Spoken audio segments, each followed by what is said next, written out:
ఉపాయేన హి యత్ కుర్యాత్ తన్న శక్యం పరాక్రమై కాక్యా కనకసూత్రేణ కృష్ణసర్పో నిపాతితః.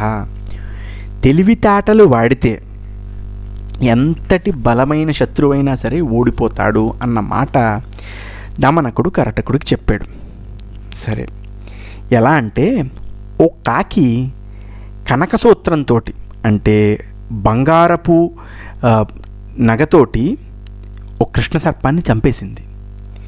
అందుకుని మనం భయపడకూడదు దేనికి అని చెప్పేసి ఒక మాట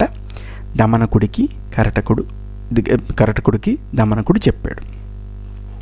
సరే, ఏం జరిగింది ఇక్కడ అని చెప్పేసి మనం ఆలోచిస్తే కాస్త ఒక పెద్ద చెట్టు ఉండేది.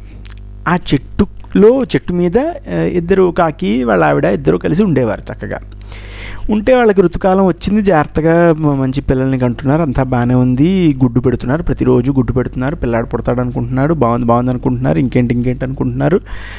అనే సమయంలో గుడ్డు కాస్త పెద్దది అయ్యేసరికి ఆ చెట్టు కింద పెద్ద పాము ఉండేది. అక్కడ పెద్ద పుట్ట, ఆ పుట్టలో పాము ఉండేది, కృష్ణసర్పం. అది వెళ్ళి ఏం చేసింది, టపీమని ఆ గుడ్లు తినేస్తూ ఉండేది. ఈ కాకిలకేమో చాలా బాధ వచ్చేస్తూ ఉండేది.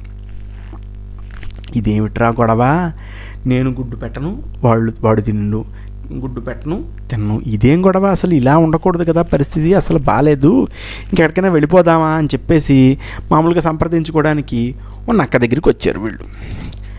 ఆ నక్క పాపం చాలా బాధపడింది, వీళ్ళ బాధ చూడలేక. అయ్యయ్యో, ఇన్నాళ్ళ నుంచి ప్రయత్నిస్తున్నారు పిల్లల కోసం, ఏమో నాగుపాము కాస్త నల్ల నాగుపాము కాస్త వెళ్ళి తినేస్తుందా, ఏమైనా బాగుందా పరిస్థితి, అయ్యయ్యయ్యో చాలా బాధగా ఉంది. కానీ మీరు కంగారు పడకండి, శత్రువు ఎంత పెద్దవాడైనా సరే, ఎంత బలవంతుడైనా సరే, ఏదో ఒక ఉపాయం వాడి మనం ఓడించచ్చు అని చెప్పేసి అని భక్షయిత్వా బహూన్మత్స్యాన్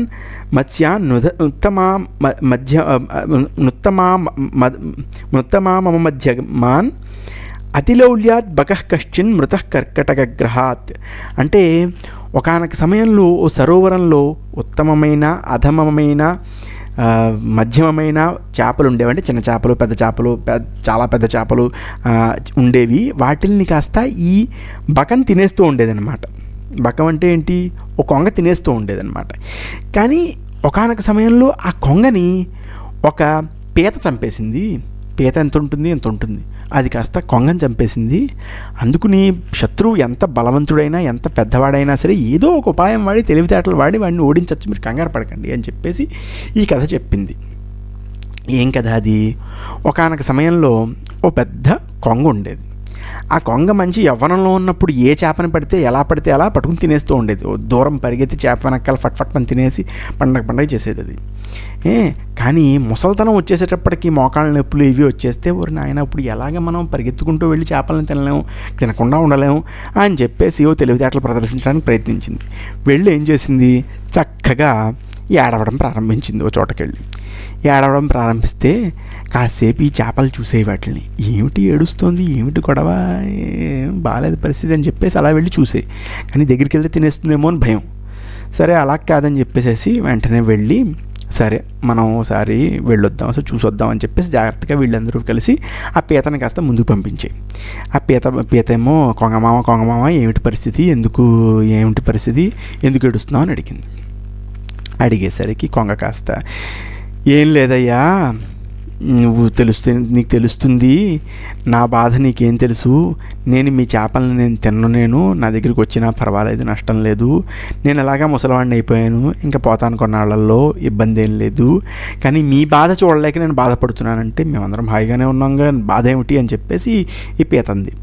అనేసరికి కాస్త, ఏమీ లేదు నాయన, ఇప్పుడు శనిలో రోహిణి వస్తున్నాడు అని చెప్పేసి, ఇలా రోహిణి నక్షత్రంలోకి శని వస్తున్నాడు అని చెప్పేసి ఇలా ఏవో కబుర్లు చెప్పి, ఇప్పుడు రాబోయే 12 ఏళ్ల వరకు మీకు మొత్తం ఈ చెరువు ఎంత ఎండిపోతుంది, వర్షాలు పడవు, ఏమీ ఉండదు, మీరందరూ ఇంకో 3-4 నెలల్లో చచ్చిపోతారు మీరు అని చెప్పేసి అన్నాడు.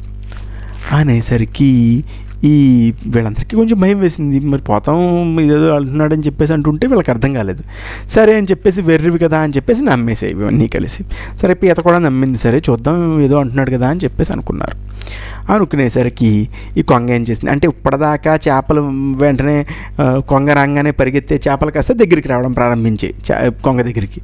నన్ను తీసుకెళ్ళని చెప్పేసి ఏమిటి ఇంతకీ అతను కొంగ చెప్పింది, నాకు ఒక ఉపాయం ఉంది, ఏమీ కంగారు పడకండి మీరు, ఇక్కడి నుంచి 2 మైళ్ళ దూరంలో పెద్ద సరోవరం ఉంది, 24 ఏళ్ళు వర్షం పడకపోయినా సరే అక్కడ మంచి నీళ్లు ఉంటాయి అని చెప్పేసి ఓ మాటని జాగ్రత్తగా మిమ్మల్ని అందరినీ అక్కడికి తీసుకెళ్తానని చెప్పేసి అంది కొంగ. ఇంకేమిటి ఈ చేపలన్నీ అబ్బా నన్ను తీసుకెళ్ళండి అని చెప్పేసి అంటే ఏమిటి ఇక్కడ భోజనం కాస్త చక్కగా కొంగ దగ్గరికి వెళ్తుందనమాట. చక్కగా ఈ కొంగ ఏం చేసేది, ఒక్కొక్క చేపని రోజుకో చేప చొప్పుని తీసుకెళ్ళేది, రోజుకు 2-3 చేపలు కూడా తీసుకెళ్ళడం, ఒక మంచి కొండ మీద తీసుకెళ్ళడం, అక్కడ పట్టుకుని జాగ్రత్తగా కూర్చుని తినడం, అదే పని చేస్తూ ఉండేదన్నమాట. తిని హాయిగా బతికింది అది శుభ్రంగా. ఈ లోపల ఈ పీత కాస్త వచ్చి ఏంటి మామా నువ్వు నన్ను తీసుకెళ్తానన్నావు కదా, ఇవి చేపలనే తీసుకెళ్తున్నావు, నన్ను కూడా తీసుకెళ్ళచ్చు కదా అని చెప్పేసి అనేసరికి కొంగకి మంచి ఉత్సాహం కలిగింది. బాగుందయ్యా, చాలా రోజులుగా నేను చేప మాంసం తిని చిరాకు వస్తుందని చెప్పేసి మనసులో అనుకుని ఈసారి మంచి పీత తినచ్చు, బాగుంటుంది అని చెప్పేసి అనుకుంది. సరే కొంగని తీసుకెళ్ళారు వీళ్ళు. మొత్తానికి పీతని కొంగ తీసుకెళ్ళేసరికి అక్కడ పీత చూసింది అన్నీ చచ్చిపోయిన చేప ఎముకలు ఇవన్నీ కనిపించేసరికి ఇంకా ఈ పీతకి ఏం చేయాలో అర్థం కాలేదు, కంగారు వచ్చేసింది. అనేసరికి ఇంకేం చేస్తాడు వీడు పీత అని చెప్పేసి ఈ కొంగ కాస్త చూసావుగా ఏం జరిగిందో, అక్కడ చేపలన్నీ చచ్చిపోయాయి, శుభ్రంగా తినేసాను, హాయిగా ఉన్నాను నేను, ఏమీ కంగారు లేదు, నిన్ను కూడా తింటాను, ఏం కంగారు లేదని చెప్పేసి అంది ఈ కొంగ. అనేసరికి ఈ పీతకి ఏం తోచింది, ఆ 2 చేతులు పట్టుకుని ఫట్మని నొక్కేసి గట్టిగా నొక్కేసేసరికి ఆ దెబ్బ కొంగ కాస్త చచ్చురుకునేసరికి మెల్లిమెల్లిగా పీత కాస్త జాగ్రత్తగా మళ్ళీ అదే చెరువు దగ్గరికి వచ్చేసేసరికి ఈ చేపలన్నీ ఏమిట్రా నువ్వు వచ్చేసావు కొంగ మామయ్యడి అని చెప్పేసి అడిచింది. అనేసరికి ఏమీ లేదురా, మీరందరూ మూర్ఖులు, నేను ఇంకా బతికి బట్ట కట్టాను, నేను నా అదృష్టం కలిసి వచ్చి ఆ సమయానికి చెప్పి నేను నా చేతులతో చంపేసిన ఆ కొంగని, ఎందుకంటే వాడు చేసే పని మామూలు పని కాదు, అక్కడికి వెళ్ళి అందరినీ తినేస్తున్నాడు, మీ వల్ల ఎంతోమంది చేపలు మన మిత్రులందరూ పోయారు, వాళ్ళు ఎంత ఘోరం జరిగిందో చూసావా అని చెప్పేసి ఈ పీత అంది. అనేసరికి చెప్పొచ్చేది ఏంటంటే అదే, తెలివితేటలు ప్రదర్శించి సమయస్ఫూర్తి ఉంటే ఎంతటి పెద్ద శత్రువునైనా సరే సంహరించవచ్చు అని చెప్పేసి ఒక మాటని కాస్త వీళ్ళందరూ అనుకున్న ఉపాయం ఆలోచించి ఏం చేసింది, కాకి కాస్త వెళ్ళి ఓ బంగారం కొట్లో నుంచి ఓ బంగారం గొలుసు కాస్త తీసుకెళ్ళిపోయేసరికి ఏముంది, వీళ్ళందరూ పరిగెత్తారు దాని వెనకాల.